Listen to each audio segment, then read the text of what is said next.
Iceberg de asesinos seriales. Vamos a verlo pues. Vamos a darle gusto a esta perrita. Vamos. Hola a todos y bienvenidos al Libro del Ciervo. Hoy les traigo el iceberg de asesinos en serie. Este video será un poco más extenso que los otros ya que decidí abarcar más información de lo normal para dar mayor contexto de cada caso. Así que sin querer alargar más la introducción, comencemos con el nivel 1 del iceberg. A ver. Nivel 1.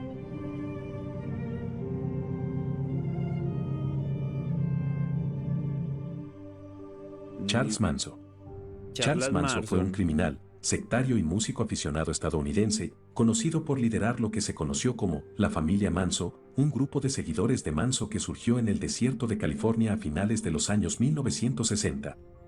En 1971, fue declarado culpable de conspiración por los asesinatos de 7 personas, la actriz Sharon Tate y otras 4 personas en la casa de Tate, en Beverly Hills, y al día siguiente, de un matrimonio, Leno y Rosemary. Pero increíble lo de este man. Ser asesino serial, pero sin matar a nadie, solo por influencia mental, todo llevado a cabo por los miembros del grupo, que seguían instrucciones de Manson. Sus seguidores asesinaron a diferentes personas en otros momentos, y Manson también fue declarado culpable de 2 de estos otros asesinatos, los asesinatos de Gary Hinman y Donald Short Sea. Sí mató. Manson creía en lo que él mismo llamó Helter Skelter, un término que tomó de la canción del mismo nombre de la banda de Beatles. Manson interpretó que la canción hablaba de una hipotética guerra racias entre negros y blancos que, según él, se avecinaba. El título de la canción apareció escrito con sangre en la escena de uno de los crímenes ordenados por Manson. Él creía que los asesinatos podían ayudar a precipitar dicha guerra racias. En Estados Unidos se ha mitificado a Charles Manson como emblema de la locura, la violencia y lo macabro. El término Helter Skelter fue utilizado más adelante por el fiscal del juicio de Manson. En el momento en que la familia Manson comenzó a formarse, Manson era un exconvicto que había pasado la mitad de su vida en instituciones correccionales por una variedad de delitos. Manson fue sentenciado a muerte. Tremendo motilado, se parece a... Así voy a quedar yo. Así voy a quedar yo a los 30. Pero la decisión fue conmutada automáticamente a cadena perpetua sin libertad condicional cuando en 1972, una decisión de la Corte Suprema de California eliminó temporalmente la pena de muerte en el estado. Manson estuvo encarcelado en prisión desde 1969 y falleció en 2017 por cáncer de colon y paro cardiorrespiratorio a la edad de 83 años. Duró mucho.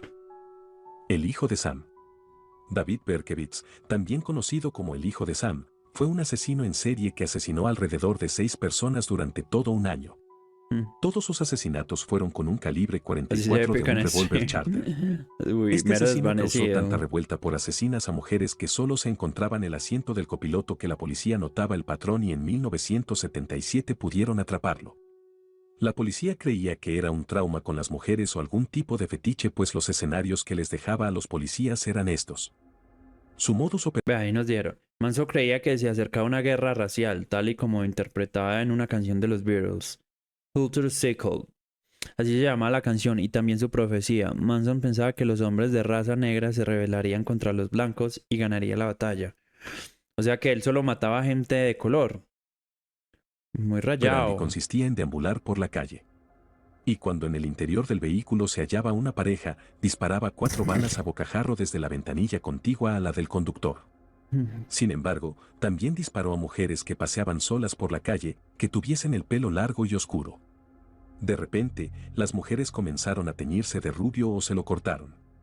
Esto se había llevado demasiado lejos, una vez que lo atraparon como si la fama y el egocentrismo le hubiera golpeado sonreía ante las cámaras como si éste estuviera orgulloso de lo que había realizado. Tan raros. Una vez detenido su testimonio se tomaba respecto al porqué de sus asesinatos, explicó que el perro del vecino tenía un demonio en su interior que le decía que tenía que matar. Imagínense qué puta locura. Le mandaba tales mensajes.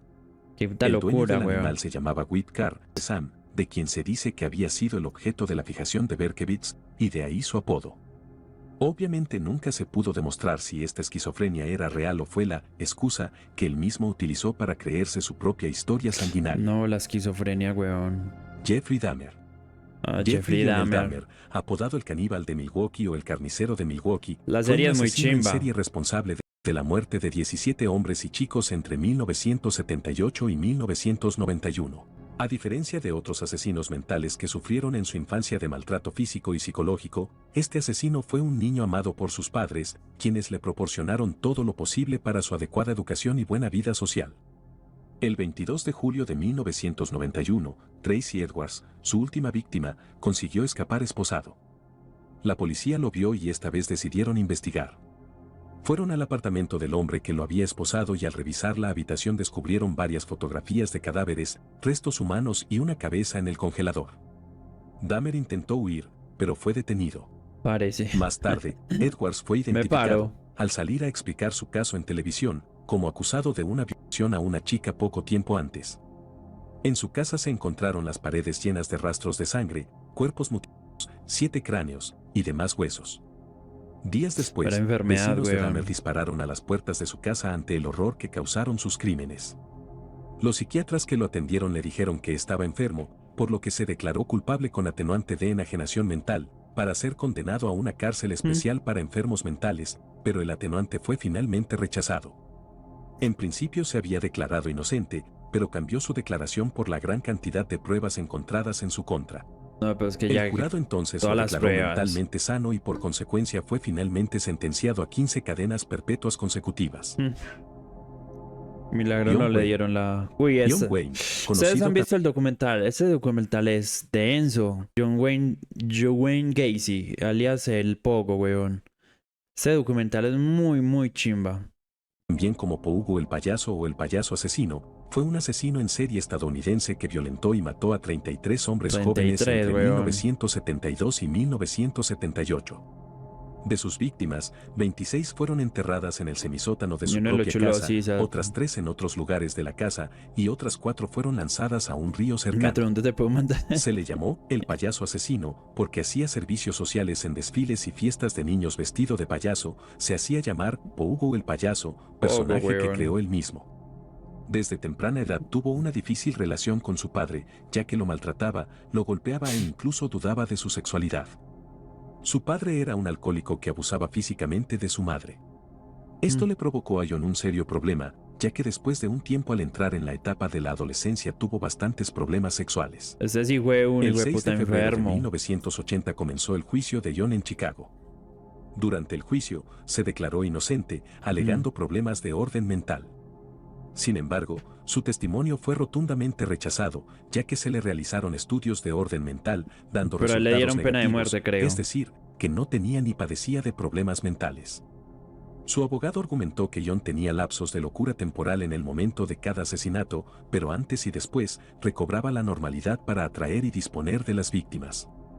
En un momento del juicio, la defensa de John intentó afirmar que los 33 asesinatos fueron muertes accidentales como parte de una asfixia erótica, pero el forense del condado de Cook demostró con evidencia que estas afirmaciones eran imposibles. Además, John ya había confesado a la policía y era incapaz de suprimir tal evidencia.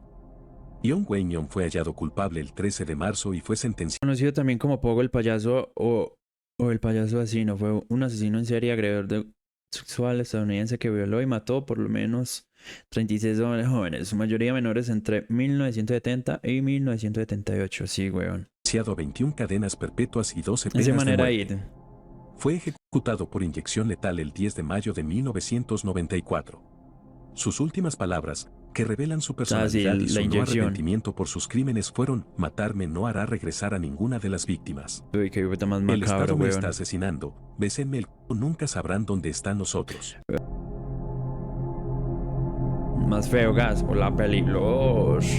Ok, vamos para nivel 2. Uy, pero ese nivel 1 estaba denso. Ed Kemper, no. Conocido como el asesino de las colegialas, yo quiero taptarme, pero no sé qué. Es un asesino en serie estadounidense y necrófilo que llevó a cabo una serie de brutales asesinatos en California en la década de 1970. Podemos resumir sus actos en 3 palabras: asesinato, canibalismo e incesto.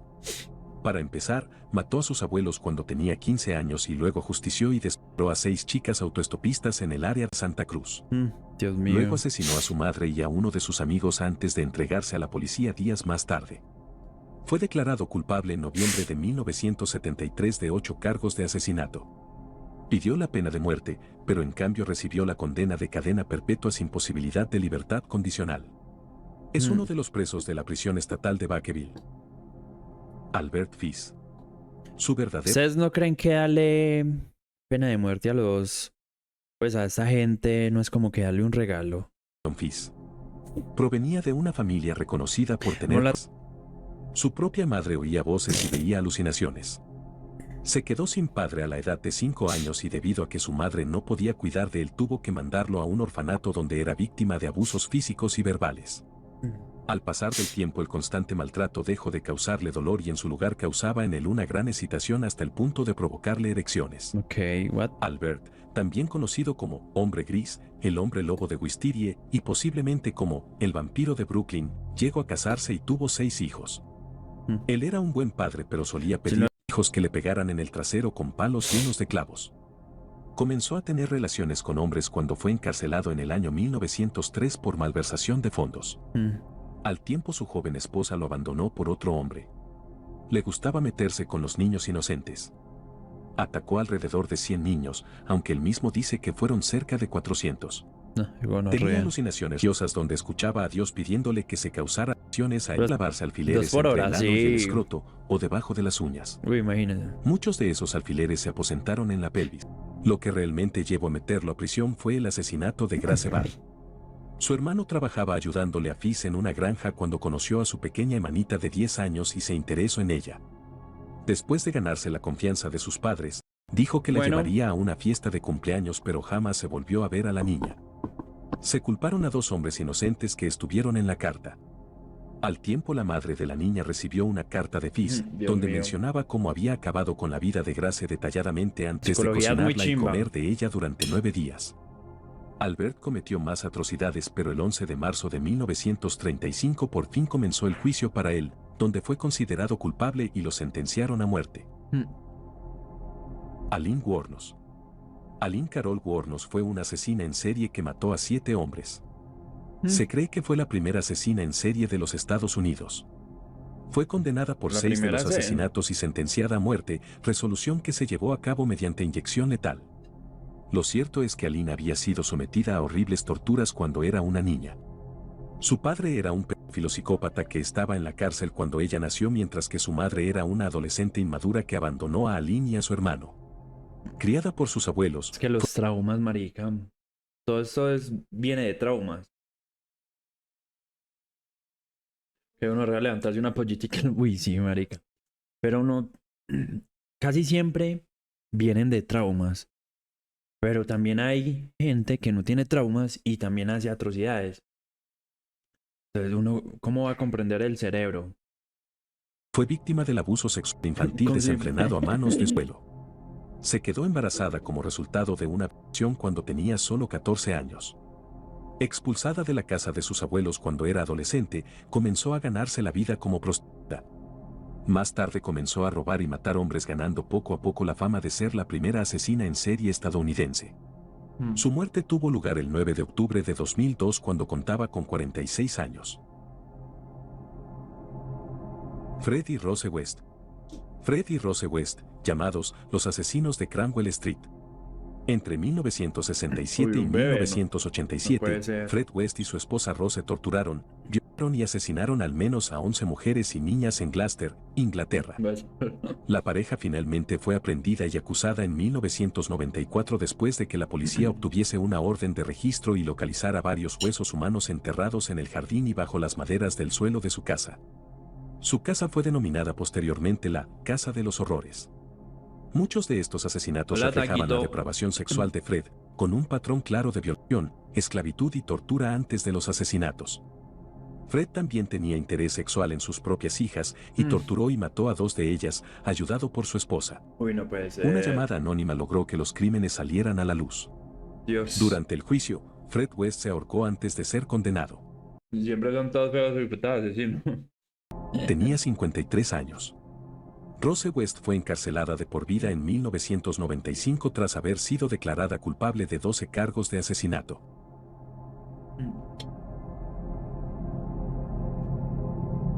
Nivel 3. Brady y Hindley. Ian Brady y Mira Hindley mataron a 5 niños entre 1963 y 1965 en la zona conocida como Gran Manchester, en Inglaterra. Este acto se conoce como los asesinatos de los páramos. Las víctimas tenían entre 10 y 17 años y fueron agredidas sexualmente antes de ser brutalmente asesinadas. 3 de las víctimas fueron descubiertas en tumbas cavadas en Saddle West Moor y el cuerpo de la última víctima fue encontrado en la casa de Brady. El paradero de la cuarta víctima, Kate Bennett, sigue siendo desconocido. Ambos fueron posteriormente sentenciados a cadena perpetua. Mary Hindley murió en prisión en 2012 y Ann Brady murió en 2016 en el hospital de máxima seguridad de Ashworth. Carl Panzram. Panzram fue especialmente conocido por sus crímenes despiadados y, sobre todo, por su costumbre de violentar a sus víctimas, solo hombres, nunca tocaba a las mujeres. Yo me pegué un tiro. No, yo me traumo, weón. Saber uno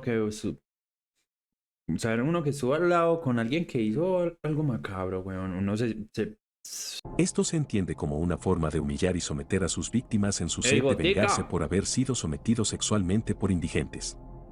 En 1920 era polizón en un barco con destino a Angola para trabajar como marino mercante. Después de llegar a Lobito Bay, contrató a media docena de guías locales para una expedición de caza de cocodrilos. Pero Panzram tenía otra presa en su mente. A medida que su canoa seguía su camino por el río, disparó a cada miembro de su tripulación antes de que alimentara con sus cadáveres a los cocodrilos hambrientos que estaban al acecho. Ese fue solo uno de sus muchos crímenes, incluyendo 21 asesinatos y más de 1000 violaciones de niños y jóvenes que Panzram admitió haber cometido. Panzram era brutalmente honesto. Por todas estas cosas, no siento nada, decía en su autobiografía, escrita desde su celda en la cárcel. Odio a toda la condenada raza humana, incluido yo mismo. Gary Ridgway. Gary Ridgway, uno de los asesinos en serie más prolíficos de Estados Unidos, fue arrestado en 2001 por 4 asesinatos, aunque confesó haber matado al menos a 70 mujeres en el estado de Washington durante los años 80 y 90. Bienvenida. Evitó la pena de muerte al proporcionar confesiones detalladas y policía a los sitios donde había dejado a sus víctimas. A 5 de ellas las había arrojado al río Green, lo que condujo a los medios de comunicación a apodarlo The Green River Killer, el asesino del río Green. Fue declarado culpable de 49 asesinatos y sentenciado a cadena perpetua sin libertad condicional. Este atroz criminal es uno de los asesinos en serie más brutales de la historia de Estados Unidos. Dios mío. Estaba convencido de que matar mujeres jóvenes era su verdadera profesión. Andrei Chikatilo. Andrei Chikatilo fue un asesino en serie soviético, apodado el carnicero de Rostov. Cometió asalto sexual, asesinato y mutilación a al menos 52 mujeres y niños en Rusia entre 1978 y 1990. Sí, weón. Creyendo que él era el asesino, la policía llevó a cabo una fiel vigilancia que finalmente proporcionó los motivos adecuados para arrestarlo. Confesó haber cometido un total de 56 asesinatos y fue juzgado por 53 de estos homicidios en abril de 1992. Los familiares de las víctimas exigieron que las autoridades lo dejasen en libertad para poder matarlo ellos mismos. Fue acusado y condenado a muerte por 52 de estos homicidios en octubre de 1992 y posteriormente ejecutado por un pelotón de fusilamiento en febrero de 1994. Tenía 57 años. Ok, nivel 4. Charlie N.G., Leonardo Coates, Clifford, Callum y todavía no conozco a ninguno. Más macabros aún. Charles Ng y Leonard Lake. Charles Ng y su cómplice Leonard Lake violentaron, torturaron y asesinaron entre 11 y 25 víctimas en el rancho de Lake en el condado de Calaveras. Videos reales de las víctimas donde les extorsionaba para que cumplieran con sus fetiches.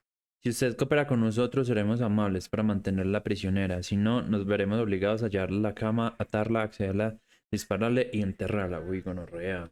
California. Sus crímenes se conocieron en 1985 cuando Lake se quitó la vida después de ser arrestado y Ng fue descubierto robando en una ferretería. La policía registró el rancho de Lake y encontró restos humanos. Ng fue identificado como el socio de Lake en el crimen e intentó evadir a la policía huyendo a Canadá. Tras una larga extradición a los Estados Unidos, fue juzgado en 1998 por 12 cargos de homicidio y declarado culpable en 1999. Ng se encuentra actualmente en el corredor de la muerte en prisión. Actualmente. Qué enfermo, weón. Clifford Olson. Clifford Olson comenzó su carrera criminal en la adolescencia con atracos, robos a mano armada y hurto de autos. A lo largo de su vida fue detenido en 90 ocasiones. A finales de 1980 desapareció Christine Weller, una niña de 12 años que vivía en Surrey, en la Columbia Británica. Su cadáver fue encontrado el día de Navidad. Había sido estrangulada con un cinturón y apuñalada varias veces. El 16 de abril de 1981 desapareció Colleen Marian Degnaud, de 13 años. Su cadáver fue encontrado 5 meses después. Poco después, Derin Todd Jansrud, de 16 años, fue también secuestrado y asesinado. El 16 de mayo fue asesinada otra adolescente de 16 años, Sandra Wolfsteiner, y en junio la niña de 13 años Ada Anita Court. Le siguieron 6 víctimas más, chicos y chicas de varias edades, en una rápida sucesión a lo largo del mes de julio de ese año. Con un amplio historial delictivo a sus espaldas, Olson fue detenido el 12 de agosto de 1981 y acusado de intento de secuestro de 2 niñas. Fue entonces cuando llegó a un polémico acuerdo con la policía montada, se comprometió a confesar los 11 asesinatos y a mostrar a las autoridades donde había sepultado los cuerpos de las víctimas no encontradas, a cambio de que se le pagase a su esposa $10,000 por cada víctima. Su mujer recibió un total de $100,000 después de que Olson colaborase con la policía. En enero de 1982, Olson se declaró culpable de 11 cargos de asesinato y recibió 11 cadenas perpetuas. Fue enviado a la prisión especial de máxima seguridad en Quebec. Karla Homolka. Karla Homolka es una asesina en serie canadiense que atrajo atención internacional cuando fue encarcelada por homicidio en el caso de las violaciones y los asesinatos de 2 chicas adolescentes. Su esposo, Paul Bernardo, fue sentenciado a la máxima pena de cadena perpetua como responsable de los ataques y el asesinato de 3 chicas adolescentes, además de decenas de abusos sexuales contra mujeres. Era el 23 de diciembre de 1990. En Toronto, Canadá, la familia Homolka estaba reunida en la casa paterna preparando los festejos de Navidad. En la madrugada del 24, los padres fueron despertados por Karla, la hija mayor, y su novio. Esos son los que les llaman así. Paul, que les No, advertían que Tammy, la hermanita de 14 años, estaba inconsciente. Llamaron a emergencias y la niña fue llevada al hospital donde murió sin despertarse. Los médicos vieron que Tammy había ingerido alcohol y se había ahogado en su vómito. Muerte accidental fue la poco perspicaz conclusión. Pero esto realmente no fue así. El 23 de diciembre de 1990, durante el encuentro familiar, Karla vierte un anestésico veterinario robado en la clínica en la que trabajaba en la bebida de su hermana. Esa misma noche, mientras el resto de la familia duerme, Karla coloca un pañuelo con anestésico inhalante en la boca de su hermana ya inconsciente y asiste al ataque de la adolescente por su marido. La perversión no acaba allí, la pareja filma la violenta agresión para poder luego revivir la escena. Mientras esto sucede, Tammy se está ahogando en su propio vómito. En vez de pedir auxilio de inmediato, la siniestra pareja se toma el tiempo de borrar las huellas antes de dar aviso a la familia. Cuando lo hagan, ya será tarde. La adolescente muere en el hospital. En su rostro, hay huellas de la quemadura de un químico. Aún así, los médicos atribuyen el deceso a la asfixia por el vómito causado por la ingesta de alcohol. La muerte de Tammy no desalienta a los novios perversos que luego de un tiempo retomarán sus actividades tiempo después. Las actividades del matrimonio continuaron hasta que fueron capturados por la policía. Karla testificó en contra de su marido diciendo que ella solo había actuado por miedo. Karla solo recibió unos años de prisión, mientras su marido recibe cadena perpetua. Me la pido. Me la perro, no es capaz de aceptar. Herbert Malin. Herbert William Malin es un asesino en serie que cometió 13 asesinatos en California desde el 13 de octubre de 1972 hasta el 13 de febrero de 1973. En 1972, Malin tenía 25 años y regresó con sus padres a Santa Cruz. Para entonces escuchaba voces en su cabeza que le insistían que un terremoto era inminente y solo asesinando podría salvar California. El cumpleaños de Malin era el 18 de abril, día del aniversario del terremoto de San Francisco de 1906, lo que para él era muy significativo. Malin creía que la guerra en Vietnam producía suficientes muertes de norteamericanos para detener los terremotos como fuente de sacrificios para la naturaleza, pero con el final de la guerra a finales de 1972, él necesitaba comenzar a matar gente para mantener lejos el terremoto. El 13 de octubre de 1972, Yo creo que la gente que deberían llegar a la guerra son hijueputas locos, weón. No. Fue un vagabundo hasta matarlo con un bate de béisbol. El hombre, de 55 años, hacía autostop y Malin lo derribó después de engañarlo para que observara el motor del auto. La siguiente víctima sería Mary Guilfoyle, de 24 años, a quien Malin también recogió haciendo autostop. La apuñaló hasta acabar con su vida mientras conducía. Solo 4 días después, Malin tomó a su tercera víctima cuando iba a confesar sus pecados. En un estado de delirio, él creyó que el padre, Henry Tomei, quería ofrecerse para hacer su próximo sacrificio para mantener lejos los terremotos. Le golpeó, pateó y acuchilló. El padre Tomei se desangró hasta morir en el confesionario y un feligrés vio a Malin salir corriendo. Después de eso, Malin decidió enlistarse a la Marina y pasó los exámenes físicos y psicométricos. De cualquier modo, le fue negado el ingreso cuando se encontró que tenía un número de arrestos menores por su actitud bizarra y anarquista en el pasado. Este rechazo alimentó los delirios paranoicos de conspiraciones de Malin, creyendo que detrás del rechazo se encontraba un poderoso grupo de hippies. La última víctima fue el 13 de febrero. Malin conducía solo cuando pasó junto a un anciano hispano que cortaba su césped.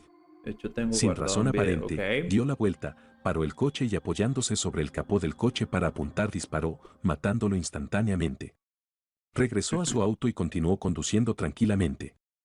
Era en pleno día y había un gran número de testigos, uno de ellos dio a la policía la matrícula del auto. Un dócil Malin fue capturado unos minutos después.